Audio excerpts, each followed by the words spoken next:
I love my HBCU. And boy, I love it, love it.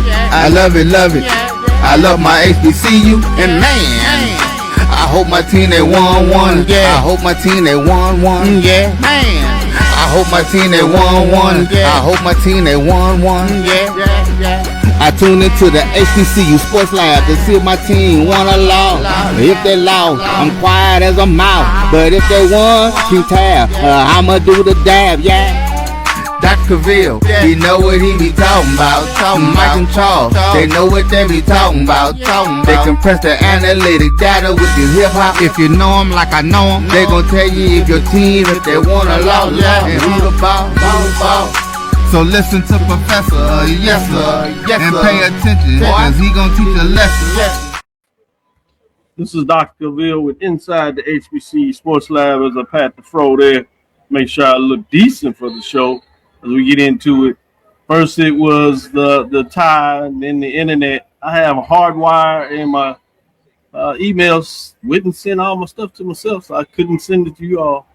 Never understood that one. That's a different one.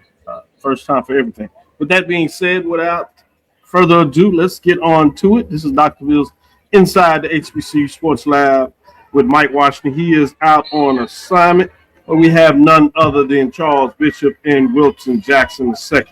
Welcome to episode 772 of Inside the HBCU Sports Lab radio show and podcast, the show that's covering the sporting HBCU dash for all things HBCU sports for institutions large and small.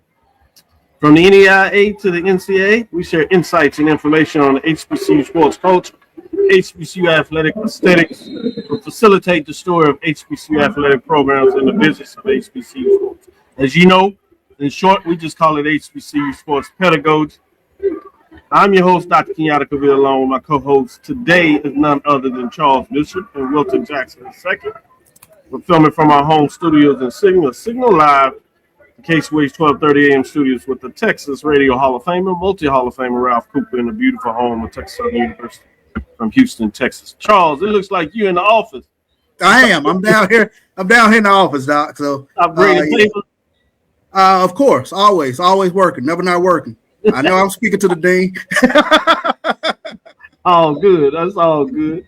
Wilton, Professor Mode as well. Got him out of the office for a minute. How you doing? I am doing good, Doc. Glad to be here. I am not in the office right now. Typically, I would be still getting adjusted to things, but I'm actually at home. Don't worry about it, young fella. You can handle it. It's just a couple of folks, students. They're going to ask you a whole bunch of questions. Just make sure you have a whole bunch of answers. Yep, that's the answer. It's in the syllabus. You might even get you a T-shirt. Yes.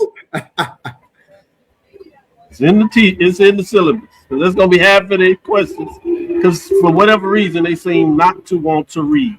But without further ado, since we're hard at it, let me give you an update.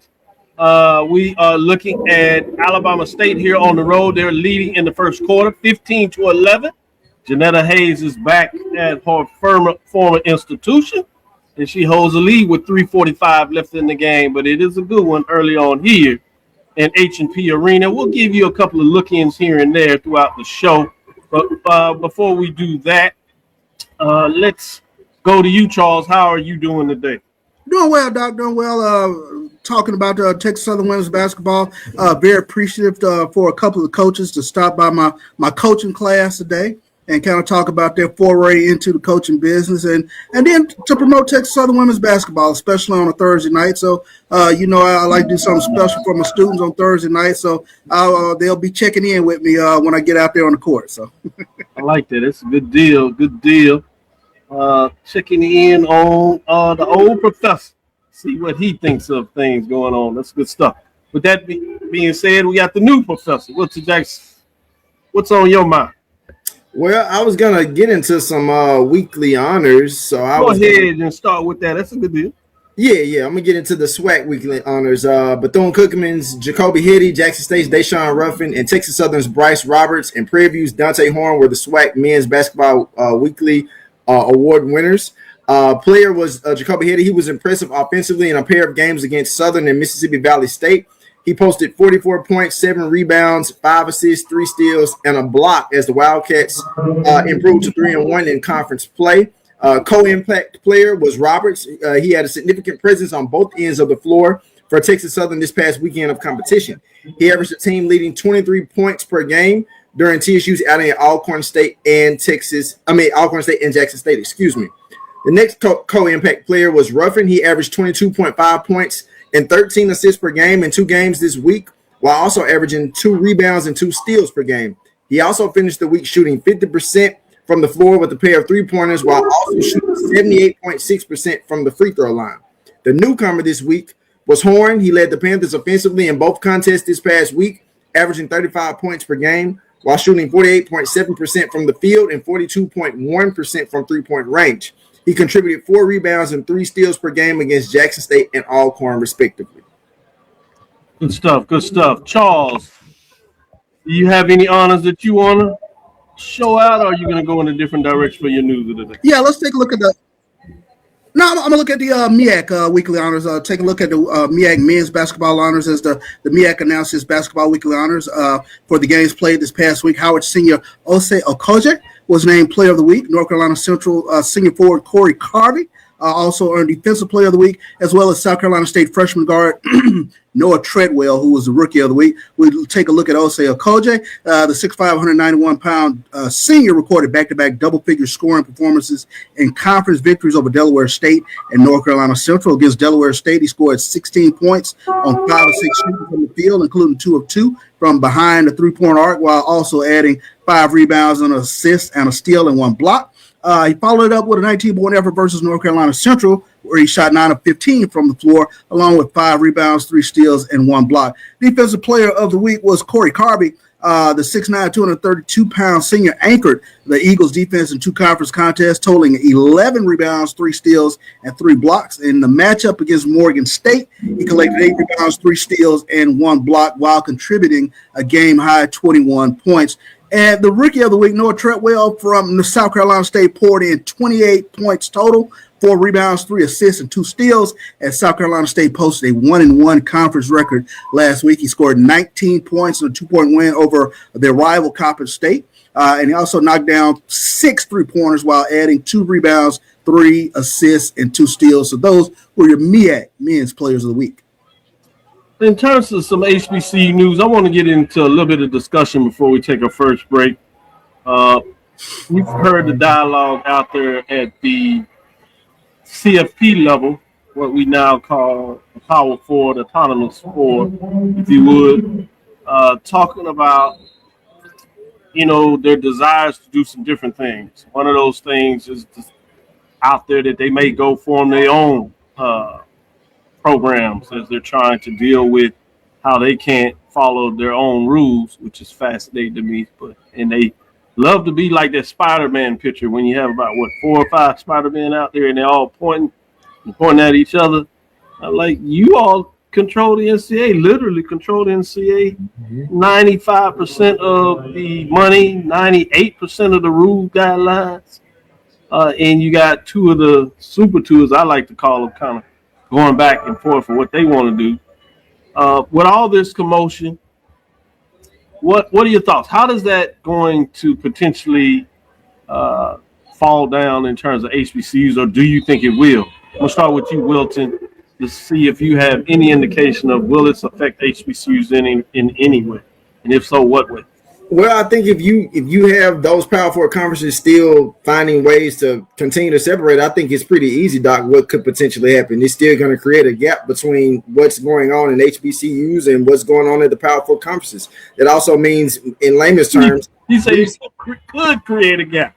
Yeah, it will create more of a gap. And it's like Grand Canyon for me. Yeah, I mean, but you really do have to look at it like that, right? Because I mean, we've said so many times, like, and it's obvious, like the lack of resources when it comes to things, lack of personnel when it comes to getting better opportunities for athletes amongst the HBCU ranks. So it's just like if you're like you said, using that Spider-Man meme that you just talked about, you got SEC, you got Big Ten, you got the ACC, and Big 12. We all just like, oh, well, we can find some other teams to put in this tournament, and we can, get more scholarships for these particular teams, and we're going to generate the revenue because it's there and people watch these sports. So what does that mean for HBCUs? Well, I mean, it's like if we don't find a way to again, amongst the, I guess you say the powers that be, as far as like for the different conferences, don't come up with something to continue to grow with the times, then there again, it's going to be that separation, a continued separation. Yeah, you're saying even a bigger separation, right? Charles, what was your perspective in terms of what this looks like with all these changes or potential changes? No, I think kind of following up on what Wilton was saying, especially in regards to the gap. And some of the things I guess I kind of look at in this regards from a scheduling standpoint.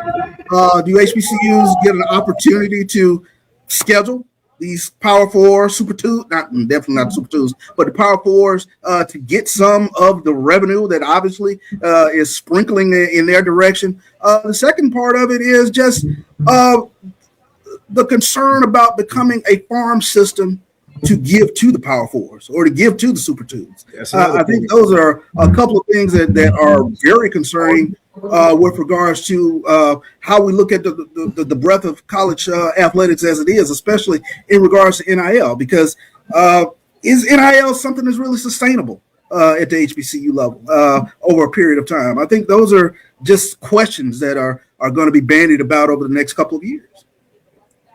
Especially when you say, is it sustainable in NIL? And this is a chance for me to remind everybody that name, image, and likeness is the idea where folks can go get money, sponsorships based on their name, image, what they're doing on social media, what they may be doing in terms of a brand, because of the quarterback for a SWAC championship team or a national championship team, Eastern Division, Western Division champions, if you would, running back, big time receivers. But the other side is the house settlement, which allows institutions to provide additional funding up to $20 million. And obviously, other institutions are doing the $20 million. Some of the concerns they have out there, they're saying they're going well beyond that. $40 million is some of the rosters reported out there, which is giving some of the frustrations.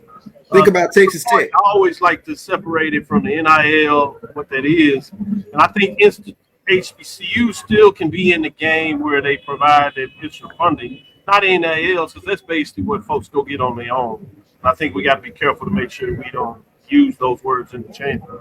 But in terms of providing additional funding based on revenue coming in, I think HBCUs can do that.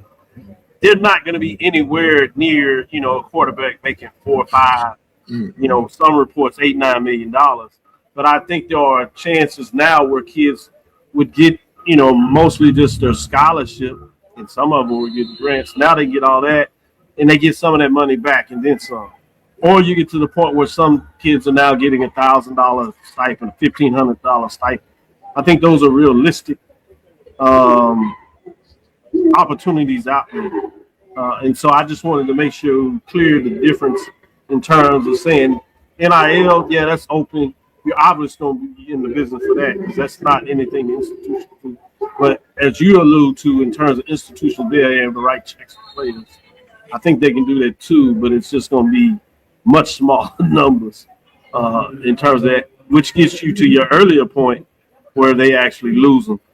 Wilton, I'll let you have the final say since you're going to check out after this segment. I know you were maybe wanting to add something to that as you were postulating on some things as I was talking as well. No, I was just agreeing with everything you were saying, especially when you start talking about teams being bought. And I just think about all the money that was going into like Texas Tech this season, and granted, college CFP team and still didn't make it to the national championship. Granted, they got to a certain level, but still didn't get to the national championship. So I just think like you start wondering, is it worth it? Especially when you start looking at a team like Indiana that had no 5-star athletes, great coaching, great players that played together, played for one another, and now have won a championship and knocked off, a really talented Miami team. So it's just like, does having those extra incentives help? Of course it does. I mean, we won't sit up here and say like every coach going into a season is thinking like, well, we got 4-star, 5-star players, in their mind. As a coach, you're thinking like, well, we should absolutely be competitive. I'm pretty sure if you're Texas Tech, you're thinking like, if you're Texas Tech's coach, you're thinking like, we're going to be very competitive this year because we put a certain amount of money into our team. We invested a certain amount of money into our team. And you were competitive, very, but you still didn't get the job. Yeah, I like one thing that Saban said, and not that I pull all of his remarks, but he said while they may not have been 4 or 5 stars coming out of high school, by the time they were playing for their championship game, they were 4 or 5 star players, meaning they were all all college, all Americans, and certainly all conferences. So I think sometimes we get caught up with 4-star coming at. Do they have a maturation throughout the thing? I will say this to your point, though. If we've learned anything about capitalism in America, I already know where you're going. They're just going to spend more. Yeah. They're not going to be like, oh, man, I think this is going down the hole. They're just going to try to be smarter at what they do, whether it's the way they set up, the agreements. I don't like to call them contracts because there's no collective bargaining. So that's why players can still leave and people, have frustration with that. There's a simple way to do that. Just create a collective bargaining agreement. Then you can write all the contracts you want and you have that system. But in terms of your ultimate point there, Wilton, in a lot of ways is I'm just opposite. I think these folks with these money, they're going to go dig deeper. Some of them are so bad as we see they're corrupt. They're just going to cheat harder, find different ways to do it. and Doc, I don't know if we have time, but I'm just curious. I mean, Duke right now has a lawsuit against their quarterback trying to enforce a contract of some sort. I'm a little confused in that regards. Yeah, I mean, we got to really get into the litigation, and I don't want to overdo it. Sure. And I promise Wilton will get him out of here. But I will say this on that. In terms of that, be careful what's writing on somebody that really doesn't know legal talk, and especially what's out on social media. Folks try to interpret without going a day in law school. But one thing that was talked about in there, they didn't even have a plaintiff. They didn't even put Miami's name in there. And so they're working on a young man. But all that goes down is what was the legal framework of the agreement. And so one of the things is supposedly in terms of Miami, that they were going to make sure whatever restitution Duke needed to pay him and agree to, it was going to go back to him. So what are you suing for? You suing to make somebody stay? The legal system has already said that you don't have that ability. That's why folks are transferring. They can try to put frameworks around transfer, but he's within the portal. So what kind of legal standing do you really have other than trying to make sure you get your money back, which it sounds like based on what was out there, that he was going to do that anyway. Yeah. You're trying to force somebody to stay essentially. All you doing is trying to do something on a moral perspective in terms of the legal newspapers that are out there, trying to make somebody get a negative spin that they won't honor their word when coaches leave and never honor their word whenever they find their next agreement. But let's take this first break, come back on the other side. We're going to talk about the poll rankings, and we'll bid Wilton to do. Thank you for your time, Wilton. Wish we'd have had you a little more, but the internet would not be my friend. We'll take our first break, come back on the other side, chop it up with Charles a little bit, get into the mid-major, if you would, and then we'll follow up in the following segment with the major division. Have a good one. Don't give him too much hard time, Professor Jackson II. I'll try not to. We'll be right back after this break. All right. This is the Dean. Greetings, Panthers. My name is Roland Austin, and I'm one of the directors at the 1876 Athletic Foundation. The 1876 Athletic Foundation was formed to promote the success of all 343 student athletes. Our overall goal is to fund scholarships for all of our student athletes. We ask that you help us in achieving this goal by donating to the 1876 Athletic Foundation via the QR code below or 1876.foundation. Your generous donation will help us continue to assist the needs of all of our Panther athletes. Thanks, and go Panthers. For over 30 years, HBCU Image has been more than just an apparel store. We've been a movement, a statement, a legacy. We celebrate the pride, the purpose, and the culture that make historically black colleges and universities legendary. Whether you're a student or a lifelong supporter, our gear lets you wear your HBCU story with confidence and style. Because when you wear HBCU Image, you're not just wearing clothes. You're wearing culture. You're wearing pride. You're wearing purpose. HBCU Image, a Kenny T's company. Press that press the analytic data with your hip hop. If you know them like I know them, they gon' tell you if your team, if they wanna lose, and who the ball. So listen to Professor, yes sir, and pay attention, cause he gon' teach a lesson. This is Dr. Bill with Inside the HBCU Sports Lab. Charles, let's get in a little bit of the mid-major for the men. Give some updates and see what your thoughts are here in terms of what that looks like. Let's bring them up. That's the major division. Let's do the mid-major first and save a little bit of mid-major for the following segment. So as he's pulling that up and getting that ready in terms of what that looks like, early indications for you in terms of Charles, mid-major division for men. What are your thoughts in terms of who's playing some good basketball? Obviously, you got Morehouse with the big rivalry victory we talked about last week over Clark Atlanta, and then you had Tuskegee probably surprising Miles in some ways, even though they were playing good. As we get ready to pull that up a little bit, what are your thoughts in terms of mid-major basketball on the men's side thus far? Yeah, well, I think you touched on it, especially in regards to Morehouse playing some great basketball. But you mentioned Morehouse 7-3 over the last 10, Clark 8-2 with that loss over to Morehouse over the last 10. But Tuskegee 9-1 over the last 10, playing tremendous basketball, 13-1 in conference play with Miles right there on the heels. But you know, the one that kind of caught my eye was over there in the CAA, Bluefield State knocking out Virginia Union. Good stuff. Let's jump into it as you gave those good updates, and we'll get more into it. Let's see how it affected the rankings, Charles. Dropping out this week was Florida Memorial. The Lions had a tough week. Still playing good basketball, but they did fall 13-7, 5-3. Let's get into those teams, giving us some rankings in the top 5 receiving votes. Philander Smith Panthers, 13-3, 6-1 out of the HBCUAC. Can't quite get in the HBCU top 5, but they've climbed up a little higher. Look at Morehouse Maroon Tigers. AD would be proud of his Tigers in terms of where his bread is buttered. They had the big victory and they climbed up. Not in the top 5, but they're sneaking right there. 10-7 overall. Nothing to really shake your head at, but what they're doing in conference play is really nice. They're 10-3. Right behind them are the rivals. Clark Atlanta Panthers sit at 11-5 overall, 8-4. A couple of games back, certainly one in the loss column, as they are there. Going to stay with the private schools. Xavier Rush, the men, out of the Red River Athletic Conference, sit at 11-5, 8-3, Charles.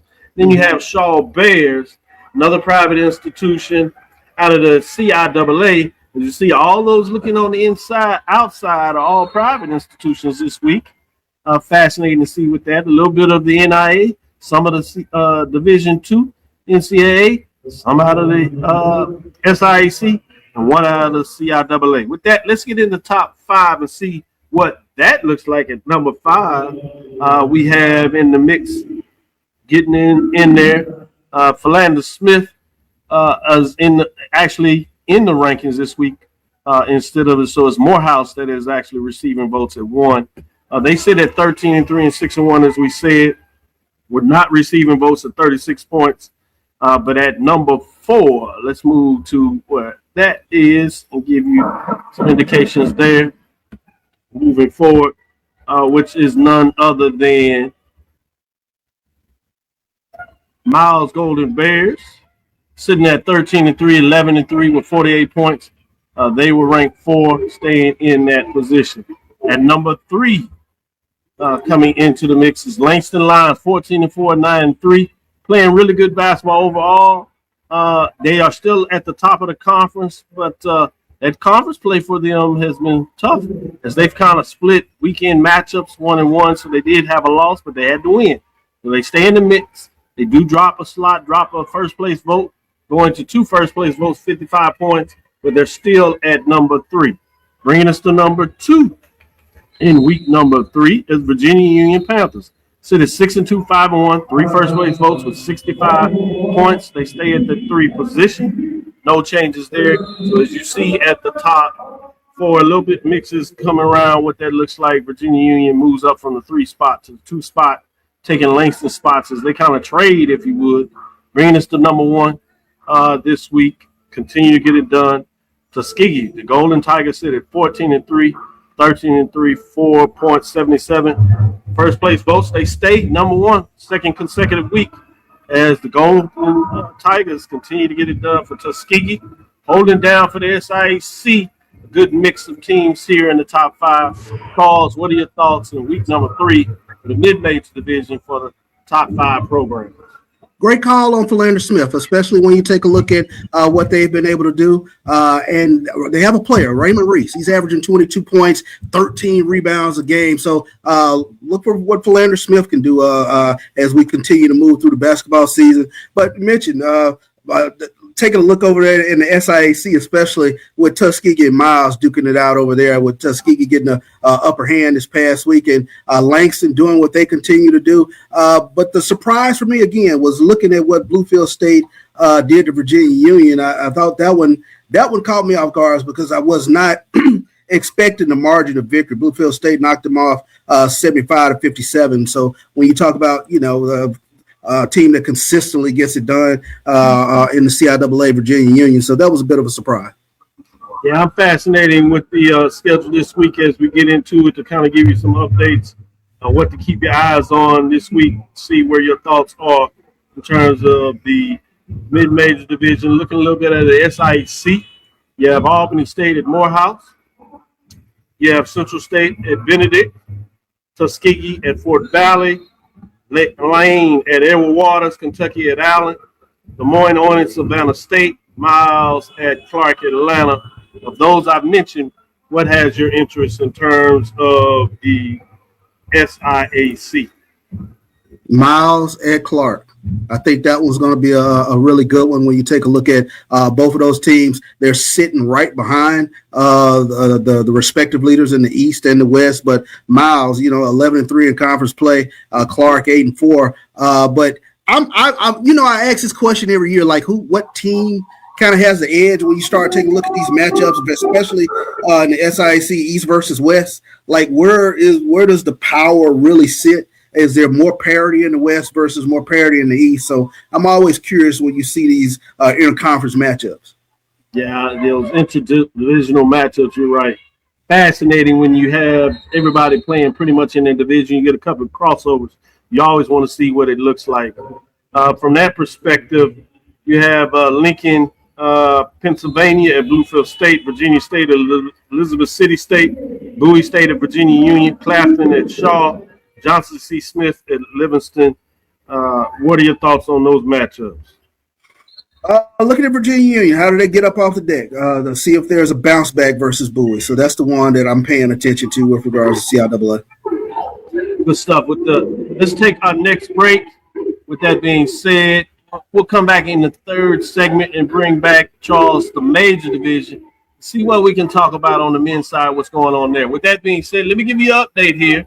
Texas Southern has fought themselves into the lead, 36-34 in the second quarter with 3:50 left. So it's a good one, Charles, right here in H&P Arena. With that, let's take our next break. We'll come back on the other side.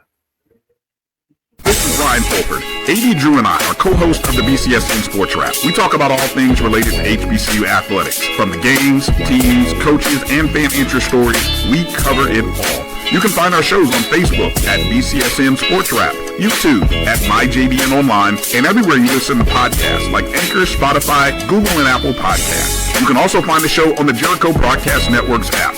Make sure to download. We look forward to you joining the conversation and being a part of the show. From cancer care to accidental injuries to cardiac care, we all know that there are times that you can't control what happens in your life. But with Globe Life Family Heritage, you can be prepared to weather the storm when it comes. Call Dr. Beverly Eagle Rogers at 877-300-8269 or visit the website at globelifefamilyheritage.com. With over 25 years of serving communities, Dr. Beverly Eagles Rogers is here to help you and your family through difficult times. Dr. Beverly takes pride in Globe Life being one of the few companies that returns 100% of premiums to clients that stay healthy. So for more information, call Dr. Beverly Eagle Rogers at 877-300-8269 or visit the website at globelifefamilyheritage.com. To these colleges, and we have to fund our kids in these colleges, and we have to make sure our kids have seats in these colleges. Now, what about HBCUs? You mentioned absolutely. You got to fund them all, and you got to make sure they're properly funded. You know, the real reason why I went after Comcast and Charter, it didn't have anything to do with my cable networks. It didn't. What happened was a gentleman wanted to do the Black College Sports Network in partnership with the HBCUs. And Comcast did not accept it. And that would have made a lot of money for these black colleges. Absolutely. And it would have educated the Black College Sports Network. This is what he wanted to do. That would have educated a lot of black kids. And when they didn't do that, that's when I came off the bench and said, okay, I'm going to light you up like a Christmas tree. Okay? That was the real reason why I got into it, was when I saw what happened with the Black College Sports Network, which I don't own. I just knew. Why didn't you buy it? I just knew. I just knew that these black. I like that talk. All right. I knew that these black colleges were going to benefit, and these black kids were going to get the education that they deserved and not have to pay. There's a shot. The right field. Right field. Grand slam. What a shot. That's how you get hot, young fella. Thank you guys for what you do for HBCU athletics. This is a fantastic avenue for all of us. This is our ESPN, so we love what you guys do, all you guys at BCSN. We really appreciate what it is that you guys do for us. For over 30 years, HBCU Image has been more than just an apparel store. We've been a movement, a statement, a legacy. We celebrate the pride, the purpose, and the culture that make historically black colleges and universities legendary. For over 30 years, HBCU Image has been more than just an apparel store. For over 30 years, HBCU Image has been more than just an apparel store. We've been a movement, a statement, a legacy. We celebrate the pride, the purpose, and the culture that make historically black colleges and universities legendary. Whether you're a student or a lifelong supporter, our gear lets you wear your HBCU story with confidence and style. Because when you wear HBCU Image, you're not just wearing clothes. You're wearing culture. You're wearing pride. You're wearing purpose. HBCU Image, a Kenny T's company. From cancer care to accidental injuries to cardiac care, we all know that there are times that you can't control what happens in your life. But with Globe Life Family Heritage, you can be prepared to weather the storm when it comes. Call Dr. Beverly Eagle Rogers at 877-300-8269 or visit the website at globelifefamilyheritage.com. With over 25 years of serving communities, Dr. Beverly Eagles Rogers is here to help you and your family through difficult times. Dr. Beverly takes pride in Globe Life being one of the few companies that returns 100% of premiums to clients that stay healthy. So for more information, call Dr. Beverly Eagle Rogers at 877-300-8269 or visit the website at globelifefamilyheritage.com. Are you hungry for authentic Caribbean food like jerk chicken, oxtail, red snapper, shrimp, tofu, and rasta pasta? Well, find your way over to Mango's Caribbean Restaurant, 180 Auburn Avenue, right next to Royal Peacock in downtown Atlanta. Them belly full, but we hungry. Mango's Caribbean Restaurant, open daily from 11 a.m. to 10 p.m. And on Friday and Saturday, we're open till 4 a.m. Come to Mango's and put some spice in your life. So we've got a good thing going.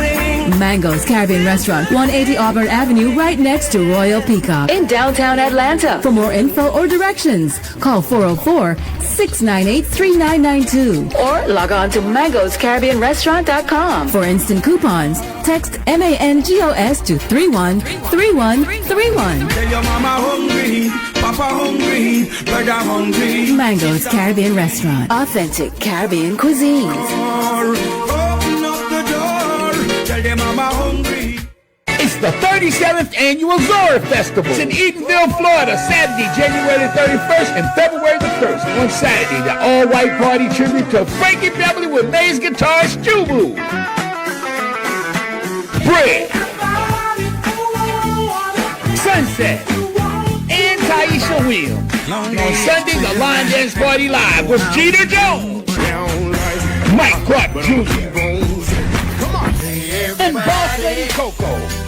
Tickets available at zorafestival.org. You're looking for the latest information on Southern University sports, the Southwestern Athletic Conference, and HBCU athletics. There's only one place to go. Tune in to the Carlos Brown Show, exclusively on the...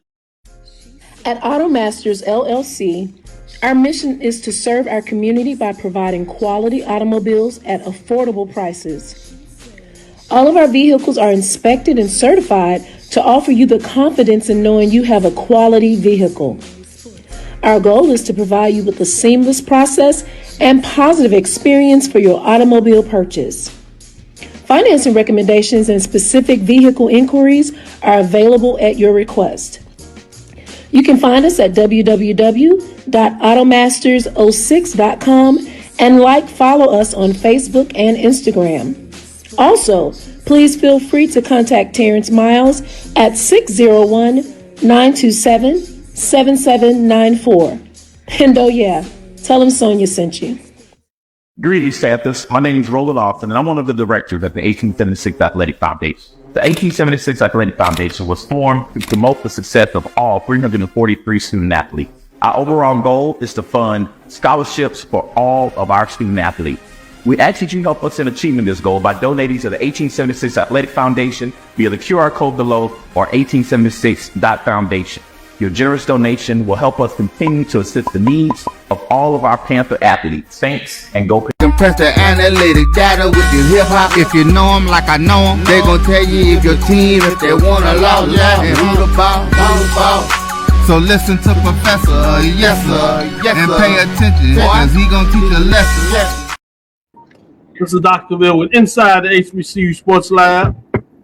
Ready and had a chance to bring Brandon King in to see what he thinks of the major division shakeup. You know, he has the Tennessee State Tigers out there on the men's side. Might have a little interest in what that looks like, Charles. We'll see if his dreams come true in terms of being in the top 5 this week. With that being said, in fact, let's bring it up. Let's get right into it and talk about those teams that dropped out this week, week number 3 in the major division for the men. What does that look like? As we are getting that up and getting into that. Drop me on. Let's look at and do it verbally while we are working on seeing if we can give you some updates there. In terms of dropping out this week, 2 teams were none other than Prairie View A&M Panthers. Went to the road, went to Mississippi. Mississippi was not kind to the Panthers as they took 2 games. In both of the games, very close, but could not get it done, if you would, as they fall to 3-3. UAPB also fell out of the poll, falling to 3-3 in terms of conference play. Let's get into those receiving votes. Brandon King, sorry to tell you, they're right there on the edge, but not Tennessee State Tigers outside looking in, 6-2, 42 points. Alabama A&M Bulldogs, even though the Bulldogs beat them, Tennessee State's ahead of them now as the Bulldogs fall to 3-2 on the season. Did get a big win this week over the rival Alabama State, but wasn't enough to get them in the top 5. Southern Jaguars, probably surprising people early. They're still in the mix, but they are outside of the top 5, sitting at 3-2 with 29 points. Prairie View A&M Panthers, while they fell out of the top 5, they did stay in the mix in terms of receiving votes at 3-3. Interesting to see what they do this week against that Alabama. So we got a top 10 matchup between Alabama A&M and Prairie View A&M, if you would, down there. Hampton Pirates sit at 3-3 outside of the top 10. So as Charles gets a little quizzical about his look there, let's look at the top 5 and see what we bring to the table. At number 5, North Carolina Central, the Eagles only played 1 game this week. It was a conference game. They lost. They were number 1. They fall all the way to number 5. It's early, people. It's early. Don't get concerned, but this is what happened when you don't have a lot of conference data points, if you would. North Carolina Central Eagles fall to 3-1 on the season, bringing us to number 4 in terms of the top 4, if you would. Jackson State, those Tigers, had big wins this week as they improved to 4-1, playing some really good basketball. Gained the first place vote, 75 points. We're not ranked, but they are squarely in the top 5 at number 4. Bringing us to number 3. At number 3, we have Florida A&M Rattlers. I'm sure this is surprising a lot of folks. We know them as football, but it looks like they're going to play a little basketball. They came on late this year, but now they're coming on early. Can they sustain it? They're 4-1, 2 first-place votes, had some big wins. 86 points. They were not ranked, but they jumped in the top 5 at number 3. Bringing us to number 2, if you would. Number 2 is Bethune-Cookman Wildcats. 2-1, 1 first-place vote, 61 points. Number 3, Charles. In the state of Florida, they say they got a lot of speed, but they must know how to lace them up as well because they got some basketball sneakers, particularly for the SWAC, because they're squarely in the basketball business. I see Brandon with his chin up. He may not believe in those Florida teams over there. We'll see what he has to say, actually. But Wildcats are up from number 5, and they're rolling now at 4-1. Did take them an overtime against Pine Bluff, but they get the victory. At number 1 this week is the Maryland Eastern Shore Hawks. They're the only undefeated conference major division HBCU program out there. They have 4 first-place votes, 104 points, 2 first-place votes. They do have a win over a top 5 program as they beat Central. It'll be interesting to see, since Brandon is our guest, Charles, if you would, we're going to let him go first and see what kind of pity party he has. What is his thoughts on my top 5 since his Tigers are not in there. We'll see if he brings that up at all.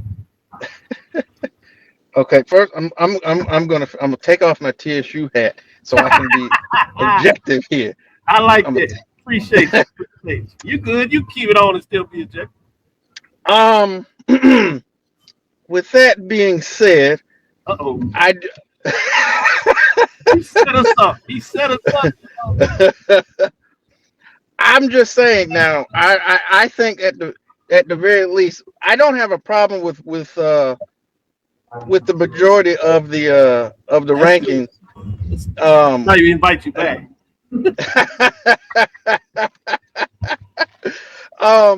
Like looking at Maryland Eastern Shore, then they're kind of been a surprise of the MEAC, but Coach Hill has got that team playing some really good basketball. So that and again, since they're the only undefeated major division team, so it stands to reason that they would be number 1. I've had a chance to watch a couple Bethune games this year, and they've actually put together some better basketball than I expected. So kudos to Coach Theus and what they're doing down there in Daytona. And again, this could go the same way with Florida A&M with what Charlie Ward has done already. I thought that was a home run hire when they made the hire, and it already looks like it's paying dividends with what they're doing, particularly in conference play. That number 4, Jackson State, again, they're playing well. Like I said, I caught with all the basketball that I was watching on MLK Day. They were one of the latter games, but I did get a chance to catch that game as well. And I don't have a problem with them being at number 4. But let's get to this number 5 team here. Let's get. I have all the respect in the world for Central and Coach Moulton and what they're doing. But if you're coming off a loss, you got to drop down. Now, it just happens to be another team that dropped out that is ranked number 2 in their particular conference. So if I was going to make a change, I might. There's several other teams that perhaps could go in that 5 slot. My Mighty Tigers being one of them, but seriously, outside of that, I think 1 through 5 is solid. There's some questions with that number 5. There could be some other teams that could fill that seat. Well, I heard you have all the power and influence over there at Tennessee State. Charles, I know he does his thing at Jackson State, but you used all that influence to get the football teams together, Nashville, and you talked about putting Texas Southern back on there. But on the basketball side, can you get a matchup between, the John McClendon Classic with North Carolina Central and Tennessee State? Can you make that happen? Hey, I think that would be I'd love to see that. It'll be fun. Yeah. With that being said, Charles, let's get back to it. Top 5. What are your thoughts after Brandon broke my heart and told me that he wants Tennessee State in there because he says Central does not belong in the top 5, Frank? I understand where Brandon is kind of coming from. I think Tennessee State has been a bit of a surprise. The football folks now, they shaking hands. I know, right? Back together now, they okay with each other. 6-2 in conference play, but a great opportunity this upcoming weekend to pick up another conference victory over SIU Edwardsville. I think the game against Lindenwood, that's going to be a pretty good one. Lindenwood 11-8 overall in the season, but 7-1 at home. So Tennessee State will have to go on the road to try to get a victory to kind of vault themselves into this top 5. But the thing that I'm taking a look at, and caveat, this is this weekend, the weather this weekend, Dr. Cavill, already looking at the schedule, and Maryland Eastern Shore and North Carolina Central, their games will be postponed. I think Gramblin's games will be postponed this weekend, but very interested with Jackson State going on the road to take on the number 3 and the number 2 teams. The thing that jumps out at me, 2, 3, and 4, all coaches, former NBA players there. So it's going to be kind of interesting to kind of look at Jackson State on the road this weekend. Good catch. Yeah. There, 2, 3, and 4. NBA bringing it, former NBA players getting it done on the coaching side of things. But with that being said, we'll get in a little bit of discussion in terms of our last segment to tell you about some matchups. But great dialogue in terms of the top 5, what's going on there. Let's take our last break. But before we do that, let me give you the scores of the women today. Let's start with the MEAC. We have Delaware State and South Carolina State. It's at halftime with the Hornets of Delaware State leading the Bulldogs of South Carolina State 28-23. Brandon.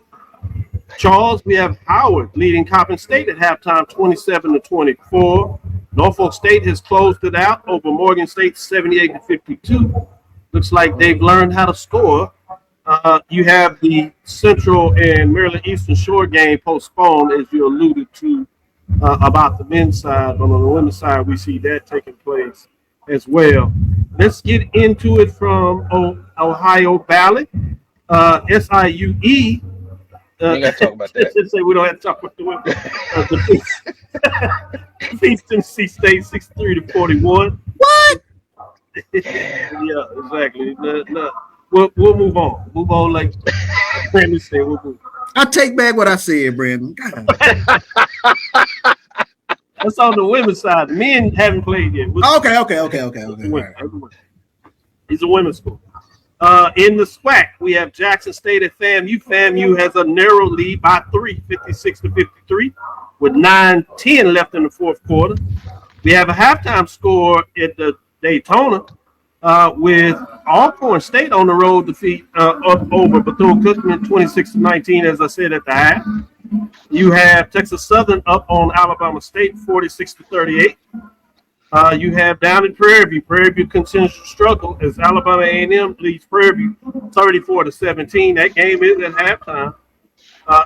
In the second quarter, you have Pine Bluff losing to Grambling and Pine Bluff is on the road. That is 20-10 with 8:23 left. We have a final. Southern defeating Mississippi Valley State. Some people say keep your eyes on it. Not as close as we might thought it would have been, at least late in the game, 69-46. As Southern says, not so fast for all you out there talking about what we have in our plans. So it was interesting there with that. We'll take our last break, come back on the other side, and get into some of the men matchups, those that will be able to be played. As Charles pointed out, we have to keep in mind the weather, and we certainly want folks to be safe. With that being said, prepare, do what you have to do, but we'll be right back on the other side to talk a little bit more about what's going on in HBCU basketball, the major division, some key games to keep your eyes on. We'll be right back after this last break. Greetings, Santhus. My name is Roland Austin, and I'm one of the directors at the 1876 Athletic Foundation. The 1876 Athletic Foundation was formed to promote the success of all 343 student athletes. Our overall goal is to fund scholarships for all of our student athletes. We ask that you help us in achieving this goal by donating to the 1876 Athletic Foundation via the QR code below or 1876.foundation. Your generous donation will help us continue to assist the needs of all of our Panther athletes. Thanks, and go Panthers. At Automasters LLC, our mission is to serve our community by providing quality automobiles at affordable prices. All of our vehicles are inspected and certified to offer you the confidence in knowing you have a quality vehicle. Our goal is to provide you with a seamless process and positive experience for your automobile purchase. Financing recommendations and specific vehicle inquiries are available at your request. You can find us at www.automasters06.com and follow us on Facebook and Instagram. Also, please feel free to contact Terrence Miles at 601-927-7794. And oh yeah, tell him Sonia sent you. For over 30 years, HBCU Image has been more than just an apparel store. We've been a movement, a state, a legacy. We celebrate the pride, the purpose, and the culture that make historically black colleges and universities legendary. Whether you're a student or a lifelong supporter, our gear lets you wear your HBCU stories with confidence and style. Because when you wear HBCU Image, you're not just wearing clothes. You're wearing culture. You're wearing pride. You're wearing purpose. HBCU Image. A Kenny T's coming. Compress the analytic data with your hip hop. If you know them like I know them, they gon' tell you if your team, if they wanna lose, and who the ball. So listen to Professor, yes sir, and pay attention, cause he gon' teach a lesson. This is Dr. Ville with Inside the HBCU Sports Lab as the women come back on the court to warm up before they start the second quarter here in H&P Arena. As I said, you do have the Tigers of Texas Southern University up over Alabama State, 46-38 at the half. We're live in the arena, but let me get into some of these men's scores. As you know, the CAA, I still call them the Colonial Athletic Association, but the proper name is Coastal Athletic Association, as they switched this past year to clean that up. I'm glad they understand the problems they have with the term colonial. But it seems like a lot of other folks do not want to take folks back to that time, but we're not having it. But with that being said, we're going to talk a little bit about the sports side of it. Now, with that being said, in the Coastal Athletic Association, you have Hampton leading Monmouth 34-30 at the half. Can they find a way to hold on and get it done? A&T is losing to Hofstra. They're at home, 53-40 at halftime.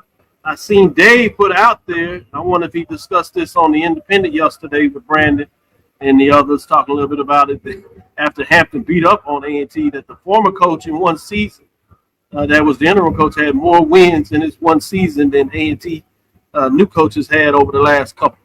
That's tough. That's tough. That's not what you want to be if you're the head coach trying to figure out things. With that being said, let's see what they're doing over there in OVC as they started that game there.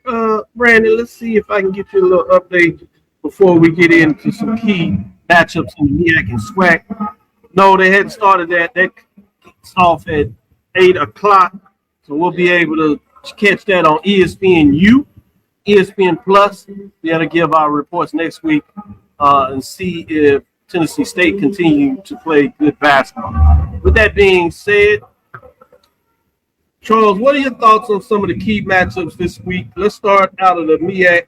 Obviously, this is with the fact that that they can get them in with this frigid temperature and bad weather coming in, as we already seen Texas Senator Cruz has decided to go to Florida in the warm weather.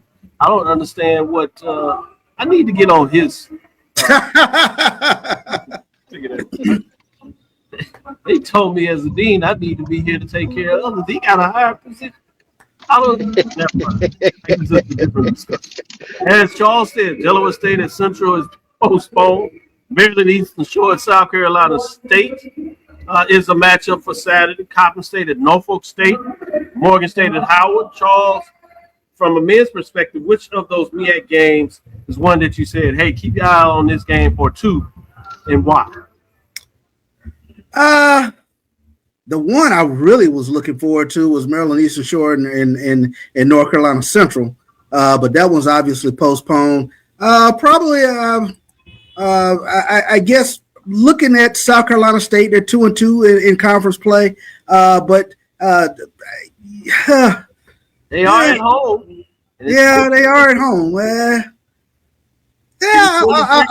I'll take that one. I will go with that one in terms of taking a look at them taking on Delaware State. I'll go with them. Brandon, Charles doesn't seem very convincing there. What game are you looking at in terms of the MEAC? Ones I wanted to postpone. Yeah, I'm kind of agreeing with him on that. The one that I had circled on my calendar, we don't know.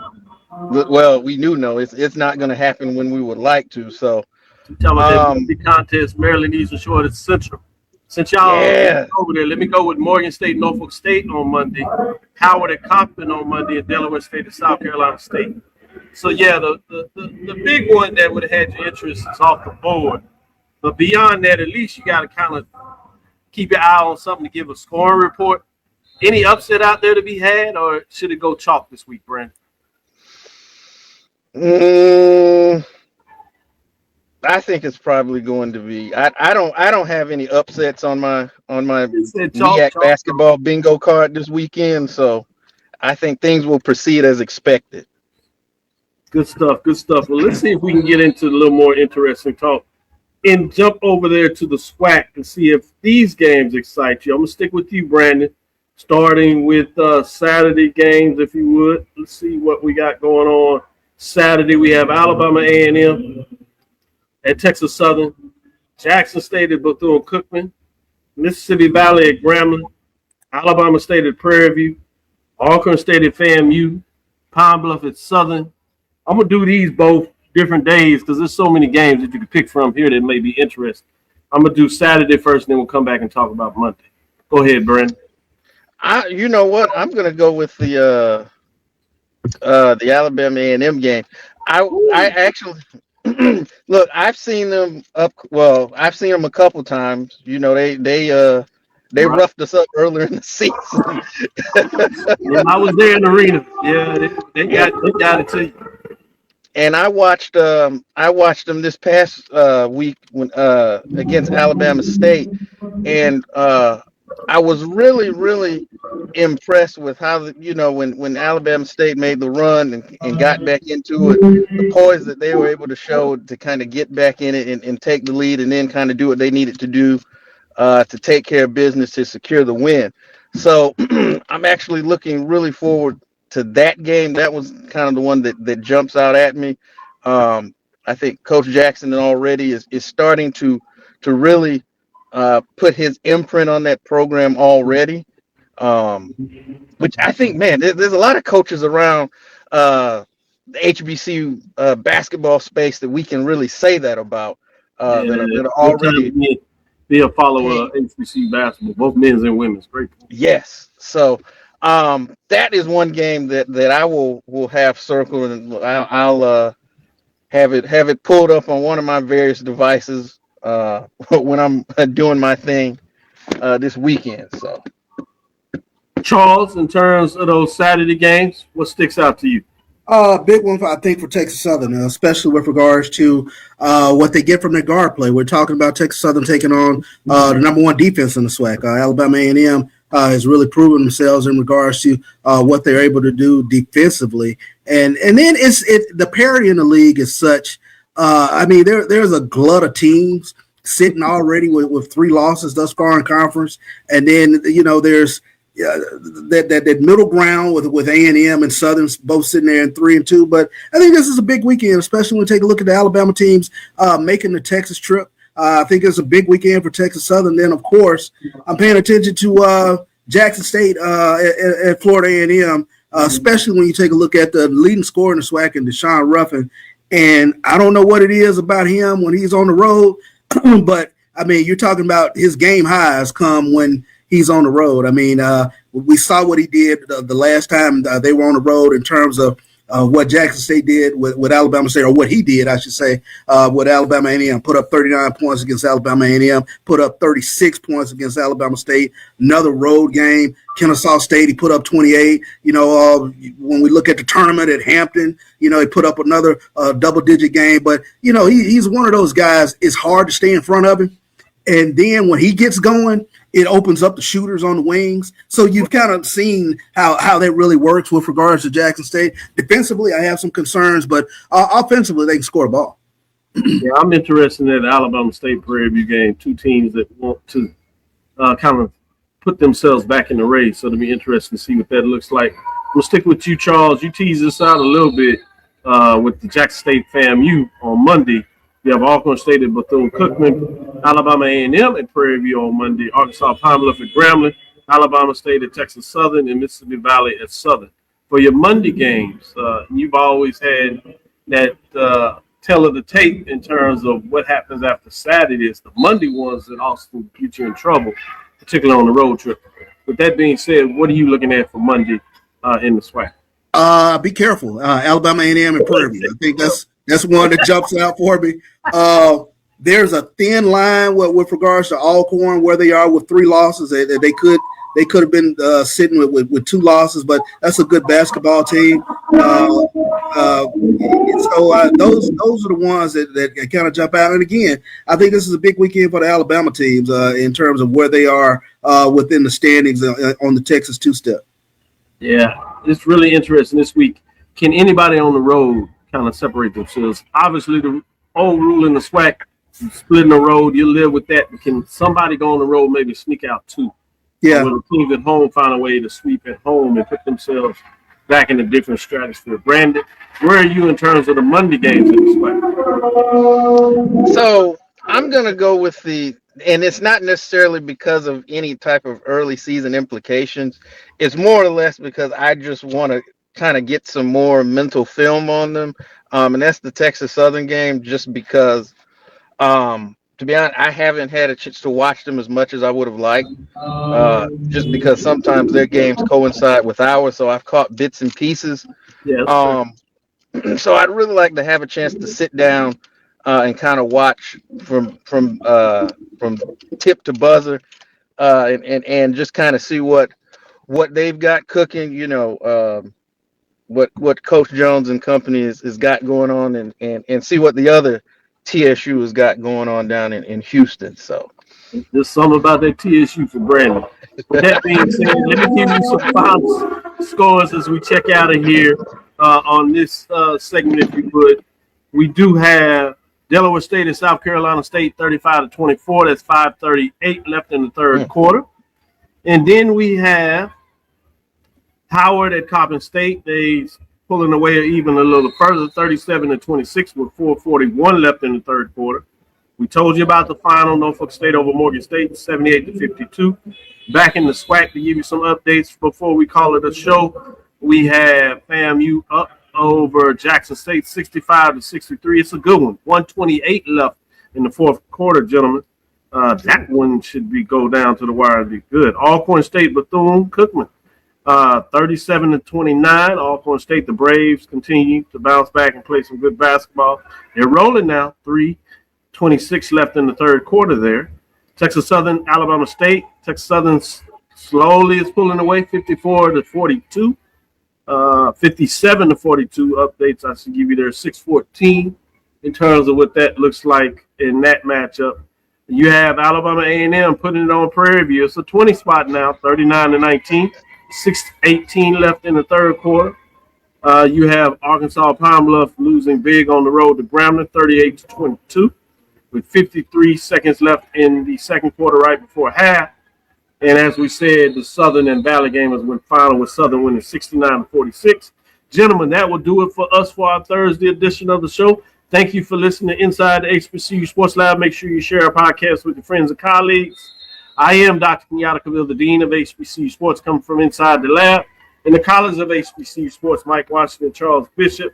We brought in, as you saw, we had Wilton Jackson II for a segment, Give Us a Love. And Brandon King gave us 2 segments as he's coming home doing daddy duties at work. We appreciate you getting it done in the car with us there But we are here in H&P Arena. We'll check out the rest of this game, Charles, see what we can give you next week to tell you what it looks like. Again, we want to thank you for listening to Dr. Bill's Inside the HBCU Sports Lab with Mike Washington and Charles Bishop every Tuesday and Thursday at 6 o'clock and Sunday at 9 a.m. With that being said, we look forward to next week as we discuss the latest news in the lab. Again, be safe. Follow me, Dr. Kenyatta CAVIL'S, on Threads, Facebook, Instagram. That's DrKenyatta CAVIL. Inside the HBCU Sports Lab on Facebook, Inside the HBCU Sports Lab on YouTube. Dream big. Continue to move forward. Be safe out there. Take care of yourself. Continue to read. Make sure you're careful in terms of what you're intaking, in terms of not only your system, but in terms of your mind especially. We will talk with you soon. Charles? Of course. Brandon? Lecture. Dismiss.